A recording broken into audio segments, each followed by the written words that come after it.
கருடனுடன் யமதர்மனும். ஒரு நாள் யமதர்மராஜன் ஒரு குருவியை வைத்த கண் வாங்காமல் பார்த்து கொண்டு இருந்தார். ஆஹா, இந்த குருவிக்கு கேடு காலம் வந்துவிட்டதே என்பதை உணர்ந்த கருட பகவான் உடனடியாக அந்த குருவியை தூக்கிக் கொண்டு 1000 மைல்களுக்கு அப்பால் இருந்த ஒரு மரப்பொந்தில் பாதுகாப்பாக வைத்தது. அந்த பொந்தில் வசித்து வந்த ஒரு பாம்பு கண்ணிமைக்கும் நேரத்தில் அந்த குருவியை விழுங்கிவிட்டது.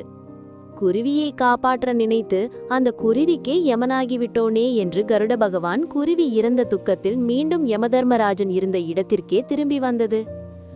அப்போது யமதர்மராஜன் கருட பகவானை கூர்ந்து கவனித்தார்.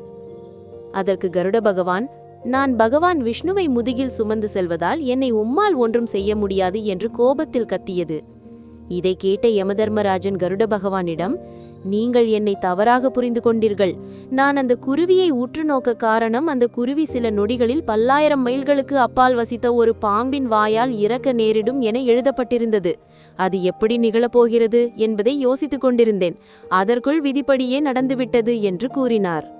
வாழ்க்கையில் அவ்வப்போது என்ன நடக்க வேண்டுமோ நிகழ்ந்தே தீரும்.